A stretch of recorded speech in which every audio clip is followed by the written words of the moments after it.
24절 보죠. 요한이 보낸 자가 떠난 후에 예수께서 무리에게 요한에 대하여 말씀하시되 너희가 무엇을 보려고 광야에 나갔더냐? 바람에 흔들리는 갈대냐? 그냥 인간적으로 보면 예수와 함께 12제자만 있었으면 또 모르겠지만 또 그 외에 12제자로 칭함을 받지 않는 여러 제자들의 무리도 있잖아요. 그들과 함께 있을 때 세례 요한이 보낸 세례 요한의 제자들이 당신 우리가 기다렸던 그분 맞으십니까? 아니면 우리가 또 다른 일을 기다려야 합니까?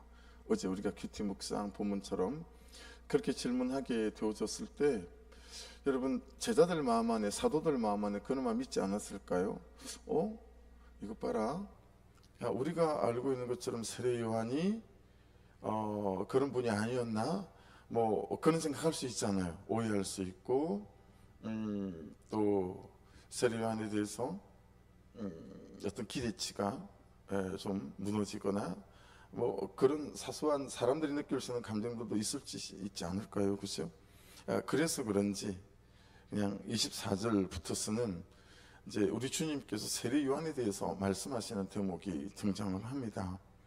너희가 무엇을 보려고 광야에 나갔더냐? 광야를 먼저 정리를 좀 하죠. 자주 나오니까 에레모스 우리가 잘 알잖아요. 사람이 살 수 없는 땅, 실패, 또 자포자기 이런 뜻들을 다 갖고 있어요. 버림받은, 포기, 절망, 이 모든 것들을 포함하고 있는 게 광야다라고 하는 거죠. 그런데 반대편에 뜻이 하나 더 있어요. 반대편에 이렇게 사람이 살 수 없는 땅, 버려진 땅, 포기와 절망, 낙심, 그런 곳이 광야인데 바로 대척점에 한 가지 무슨 뜻이 있냐면 그래서 여호와께서 자신을 나타내시는 장소라는 뜻을 갖고 있어요. 그러니까 광야가 전혀 다르게 해석될 수 있는 거죠. 구석산에 있는 우리는 그냥 버려진 땅이에요. 사람이 살 수 없고 이렇게 사막과는 좀 달라요. 그래서 이스라엘에 있을 때 세례 요한이 살았던 이곳을 직접 좀 가봤단 말이에요.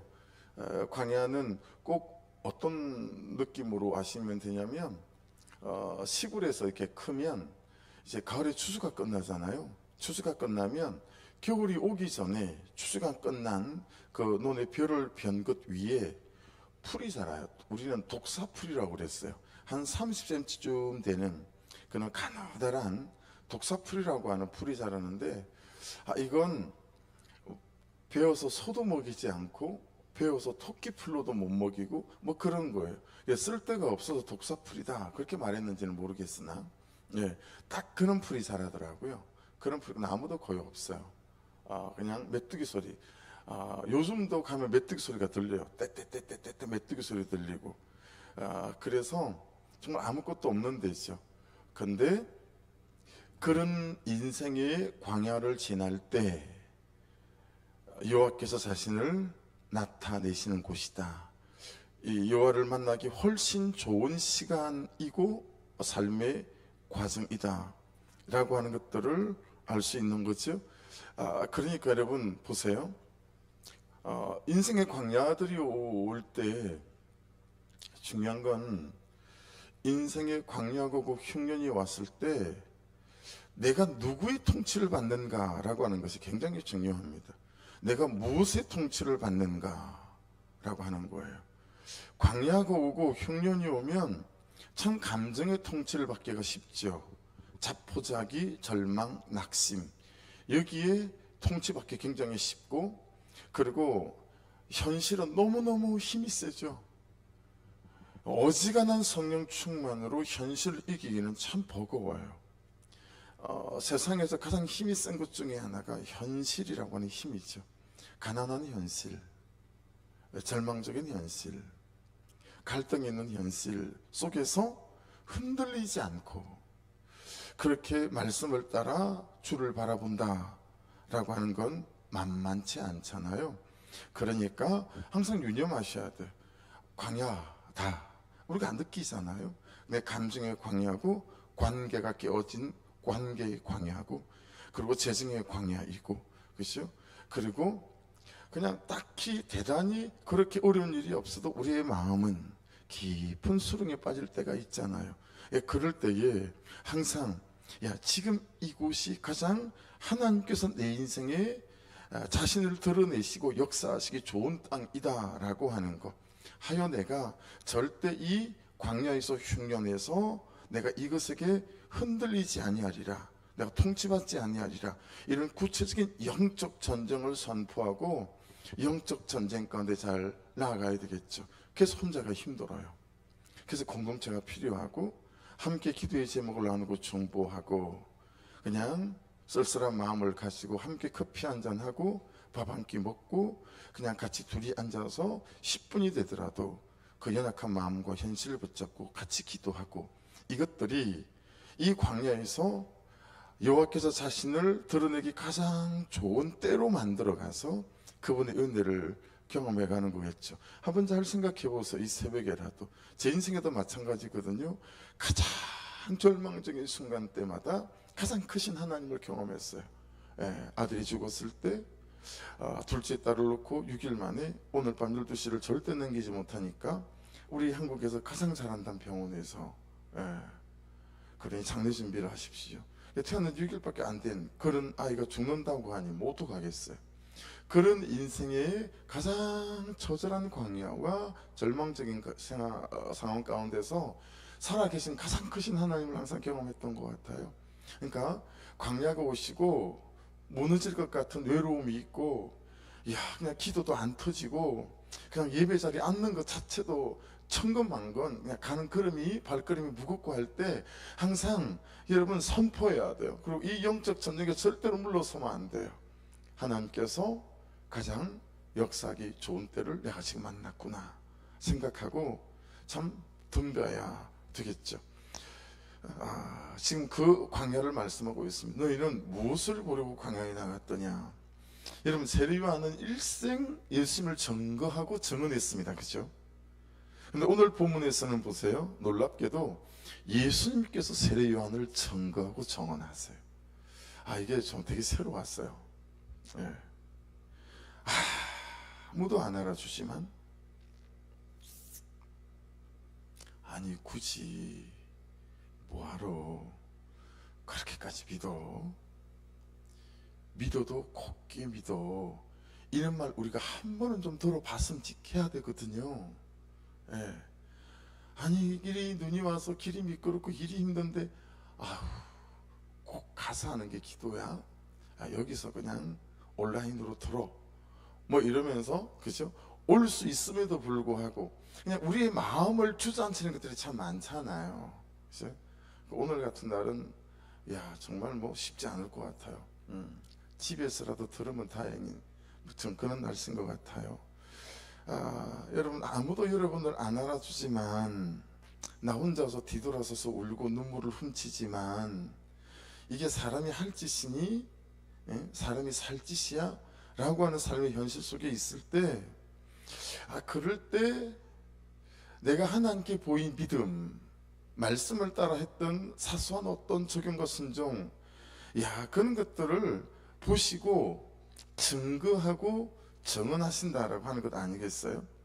모든 사람들이 그랬을 것 같지 않으세요? 혀를 껄껄 차면서, 아니 굳이 이 광야에서, 이 동굴에서 약대 터돌있고 뭐 이렇게까지 해야 돼? 그죠?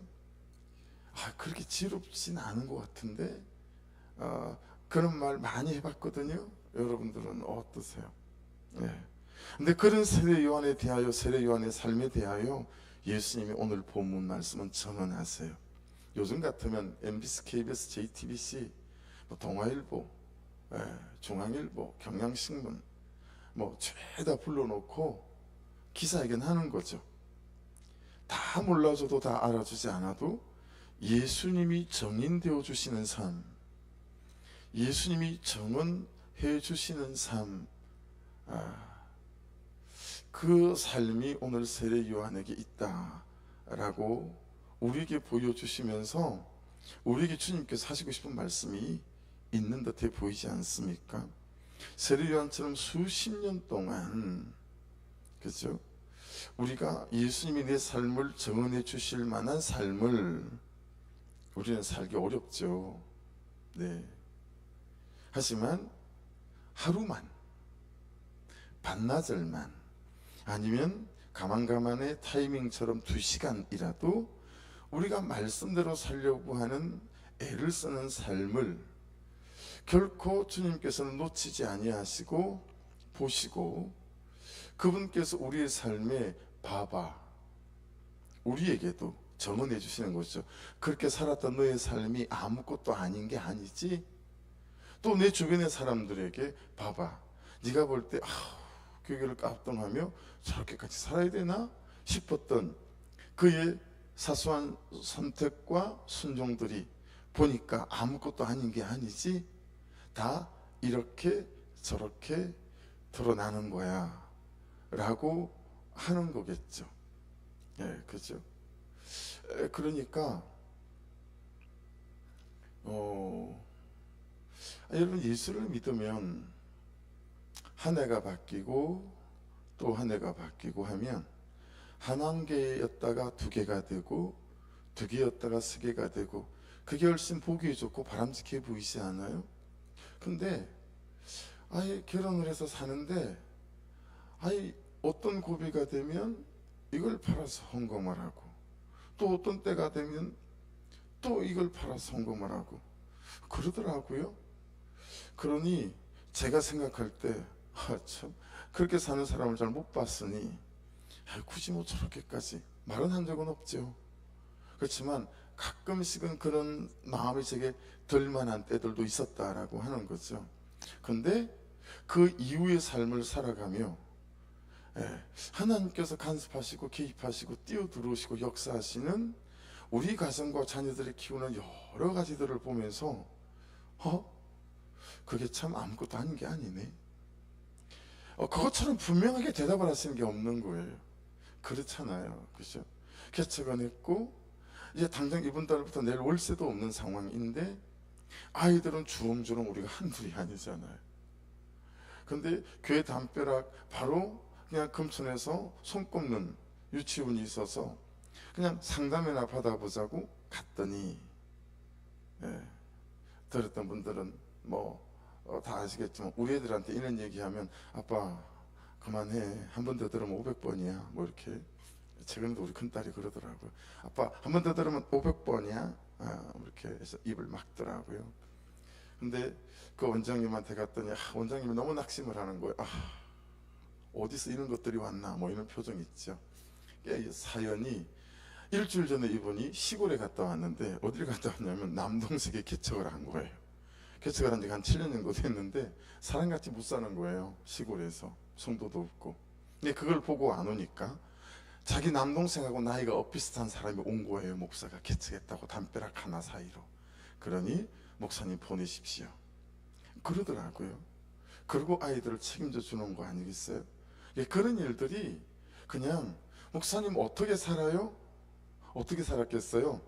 그 옛날에 아내가 사소해 보이는 그 어떤 말씀 앞에, 하나님 앞에 작은 선택들이 인생의 어느 때를 지나며 하나님께서 정언해 주시는 거예요.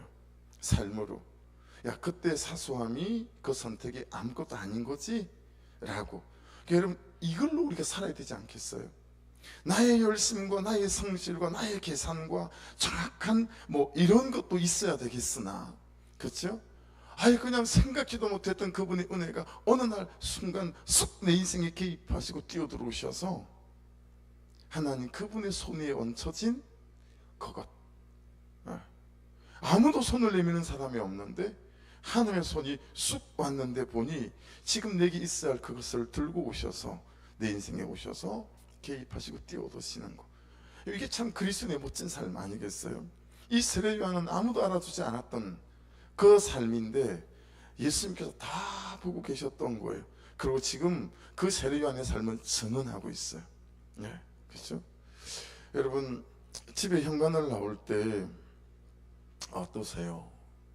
아내들은 내 신발을 신으면서 이제 곧 아내가 나올 거길래 남편들은 아내의 신발을 아내가 신을 수 있도록 방향을 돌려서 제일 가운데 예쁘게 이렇게 딱 놔보시거나, 또는 아내들이 남편의 신발을 그렇게 해보거나, 뭐 그렇게 평소에 매일 못하더라도 마음이 통해서 그런 것들, 되게 사소한 선택이잖아요. 근데 여러분, 생각이 있는 우리도 알잖아요. 그렇죠? 금방 아내가 나갔는데, 내가 나가는데 아이들 신발이 옆으로 딱 제껴지고 제 신발이 가운데 반듯하게 딱 놓여 있으면, 여러분 그걸 신을 때 어때요? 야, 아내가 바로 놓고 갔구나 알죠? 근데 그 사소한 거 하나인데 마음이 어때요? 그냥 따뜻해지죠. 그럼 사람의 마음이 그러할진데, 하나님에 대하여, 말씀에 대하여 그 사소한 어떤 선택으로 신발 바로 놓는 것 같은, 아무도 안 쳐다보고 아무도 몰라요. 근데 그걸 하나님이 모르겠냐고요. 그 점 같은 사소한 선택을 하나님이 모르시겠냐고. 그분의 마음이 얼마나 따뜻해지겠어요. 얼마나 우리는 하나님의 마음을 따뜻하게 만드나. 근데 대단한 걸 원하는 게 아니잖아요, 그죠? 그냥 그 사소해 보이는 신발 하나 놓는 거, 그거 하나 속에서도 그냥 마음이 따뜻해지는 거거든요. 하나님이 다 아시겠죠.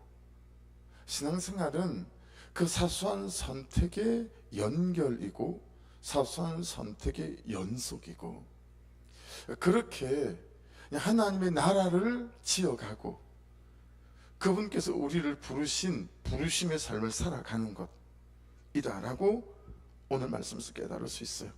나의 사소한 갈등 중에서 말씀을 따라하는 사소한 선택을 아시는 거죠. 나의 사소해 보이는 순종을 아시는 거죠. 나의 사소한 믿음을 보시고 그리고 적용점을 잡는 거, 그죠? 그리고 순종하려고 애쓰는 거, 이걸 내 인생 중에서 전부 보시고 세시고 적으셨다가 인생의 때를 따라 헤아리시고 베푸시고 보살피신다 라고 하는 거죠. 예. 묻습니다. 예수님께서 무엇을 보려고? 부정적인 질문 두 가지를 하시고 긍정적인 질문 한 가지로 물으세요. 바람에 흔들리는 갈대 보려고 광야에 갔니? 24절 말씀이잖아요. 그 얘기는 무슨 얘기예요? 야, 세례 요한은 흔들리는 사람 아니다, 이 뜻이에요. 야, 바람에 부는 흔들리는 그 갈대 보러 갔니 광야에? 이건 워낙 이제 갈대가 흔했기 때문에, 광야에는, 그 이스라엘에는 그것 보러 간 거 아니지 않니? 그건 어떤 문자적인 의미도 있으나 그 안에 어떤 맥락의 의미는, 야, 세례 요한은 흔들리는 사람 아니야. 한 5년 해보고 안 오시네. 오신다더니 언제 오시는 거예요? 그리고 그도 치운 사람 아니라는 거예요. 야, 흔들리지 않고. 그러니까 여러분, 광야가 왔을 때, 광야 한복판에 있을 때 흔들리는 사람이 아니라 거기에서 하나님을 경험해가는 그런 은혜가 있기를 주의 이름으로 축복합니다. 두 번째, 부드러운 옷을 입은 사람이냐? 야, 광야에 뭐하러 나갔어? 부드러운 옷 입은 사람 보러 나가서 25절이잖아요. 무슨 뜻이겠어요? 여러분, 그 당시에 부드러운 옷은 부자만 입었어요. 출세한 사람만 입었고 성공한 사람만 입었고 관리들만 입었어요. 일반 대중 백성은 그런 옷을 못 입었죠. 부드러운 옷을 입은 사람을 보려고 광야에 나갔니? 라고 하는 것은 어떤 부귀영화, 또 세상과 사람의 평판, 그걸 위해 사는 사람이 아니라는 거예요. 가서 뭘 받겠어요? 약대 트롯 입고 사는 세리요한을 받겠죠. 동굴에 사는 세리요한을 받겠죠. 메뚜기와 석청을 먹고 사는, 받겠죠. 중고등부 때 이 설교를 했더니 뭘 좀 아는 애가 그러더라고요. 와, 목사님 되게 건강했겠어요. 이렇게 그래가지고 꿀밤 한 대 맞았죠. 요즘 애들은 우리 때보다 명석해가지고 목사님 완전 자연식인데요, 건강했겠는데요, 이렇게 얘기를 하더라고요. 여러분, 세례 요한이, 그렇죠? 부귀영화를 위해서 살았던 사람이 아니고 사람의 평판을 위해서 살았던 사람이 아니잖아요. 그 속에서 그런 사람이라는 거예요. 질문하시는 거예요. 너 어떠니? 요즘 평판 중독이 좀 없어졌니? 여전히 걔가 도사리고 있는 거지? 저한테는 제 패니까. 그렇죠? 여러분에게는 어떠세요? 여러분, 예수 믿는 것이, 이 광야가 괴로운 이유가 사람들이 보기에 괴로운 거일 수 있잖아요. 이게 뭐야? 내가 어떻게 살아왔는데? 내가 더 다른 사람보다 낫고 잘 돼야 하나님도 영광이 되고 본이 되지 않겠어요? 라는, 참 기도 중에 우리가 투정 섞인 아버지 앞에 자녀로서 이런 기도 충분히 할 수 있겠으나, 그렇지만 여러분, 그들보다 잘 되지 못한 것이 우리의 눈물이고 아픔이 되지 않는 이 은혜의 큼, 또 하나님 앞에 사로잡힌 이 은혜로부터 오는 부유함이, 이 광야가 우리를 흔들지 않는 저와 여러분 될 수 있기를 주의 이름으로 축복합니다. 사람의 평판과 세상의 평판을 위해 세례요한이 거기 있지 않았던 것처럼, 우리의 부르심과 보내심 안에서 세상의 평판을 위하여, 사람의 평판을 위하여 여러분 우리가 너무 괴롭고 힘들고 아프지 않기를 주의 이름으로 축복합니다. 주께서 우리를 아시고, 주께서 우리를 기억하시고 우리를 세워가실 줄 믿습니다. 그리고 세 번째 질문이지만 첫 번째 긍정적인 질문은 뭐예요? 선지자냐? 26절이죠. 선지자냐? 광야에 가라 보러 간 게 옳다. 내가 너에게 이르노니 선지자보다 훌륭한 자다라고 말씀하세요. 그리고 27절, 기록된 바 보라 내가 내 사자를 내 앞에 보내노니 그가 내 앞에서 내 길을 준비하리라 한 것이 이 사람에 대한 말씀이라.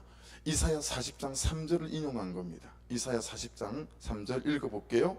외치는 자의 소리여 이르되 너희는 광야에서 여호와의 길을 예비하라. 사막에서 우리 하나님의 대로를 평탄하게 하라. 우리가 얼마 전에 묵상했던 말라기 4장에 나왔던 거 기억하세요? 말라기 4장 5절, 보라 여호와의 크고 두려운 날이 이르기 전에 내가 선지자 엘리야를 너에게 보내리니, 여기에 이 엘리야가 세례 요한을 말씀한다라고 우리가 말씀 묵상했었잖아요. 그렇죠? 28절 한번 보시겠어요? 내가 너에게 말하노니 여자가 낳은 자 중에 요한보다 큰 자가 없도다.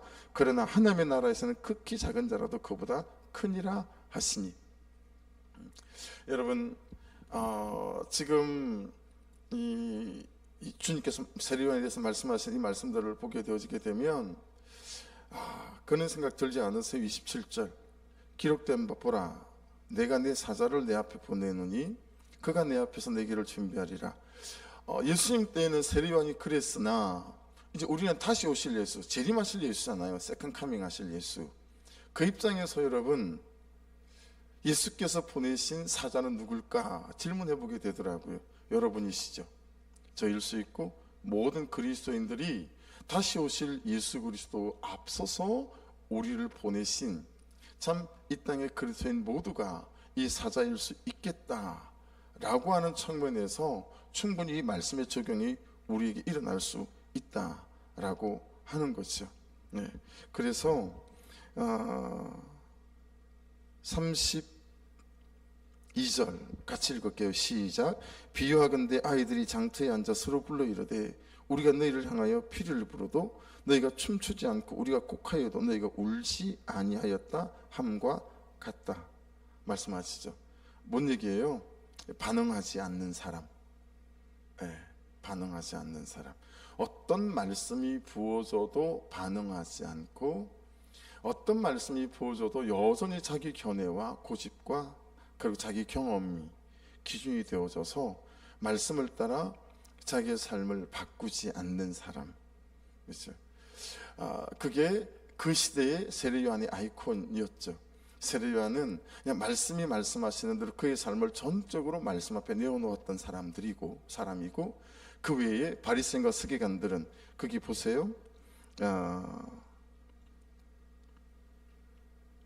30절, 바리새인과 율법 교사들은 그의 세례를 받지 아니하므로 그들 자신을 위한 하나님의 뜻을 저버리니라. 자, 그 말씀을 그렇게 읽어놓고요. 여러분 28절을 다시 한번 보십시오. 내가 너에게 말하는 여자가 낳은 자 중에 요한보다 큰 자가 없도다. 그러나 하나님의 나라에서는 극히 작은 자라도 그보다 크니라. 여러분, 하나님의 나라에 있는 자들은 어떤 자들이라고 말할 수 있을까요? 예수 그리스도를 믿고 구원받은 자들이죠. 그렇죠? 그러니까 여러분, 이 28절 말씀을 보면 이 구원이 얼마나 크고 놀라운 건지, 그리고 세례 요한의 삶 자체가 정말 구원을 예비했던 사람이다 라고 하는 것들을 알 수 있고, 이 30절에 바리새인과 율법교사들은 세례를 받지 않는 거예요. 그래서 그들 자신을 위한 하나님의 뜻을 저버렸대요. 그들을 위한 하나님의 뜻을 저버렸다는 얘기는 그들이 구원을 받지 않고 구원을 포기하는 거죠. 세례를 받지 않음으로 말미암아. 그러니까 세례 요한과 그의 삶이 오실 메시아와 연결되어져 있고, 그리고 영혼 구원과 연결되어져 있다라고 하는 거예요. 그래서 광야가 왔을 때, 광야에 있을 때, 흉년이 왔을 때 나는 누구의 통치를 받는가라는 것들이 첫 번째 우리가 묵상해야 될 어떤 부분들이라면, 또한 뒤의 말씀들을 보면서 이 하나님의 뜻을 저버린 자들이라고 하는 의미 안에서 이것이 구원과 연결되어져 있고, 하나님 나라에 있는 자들 그 역시 구원과 연결되어져 있는 것이니까, 여러분 세례요한의 삶이 얼마나 구원과 연결되어져 있고 구원이 얼마나 크고 놀라운 것이기에 세례요한의 인생을 전부를 바쳐서 구원을 위해서 오시는 예수 그리스도를 준비했고, 그리고 예수 그리스도는 오셔서 구원을 선포했고 라고 하는 거죠. 그래서 저와 여러분 안에 여러분 우리의 광야, 우리의 흉년 하나하나들이 약재로 되어져서 정말 한 사람을 세우고 살리는 그런 삶으로 세워져 갈 수 있는 은혜가 있기를 주의 이름으로 축복합니다.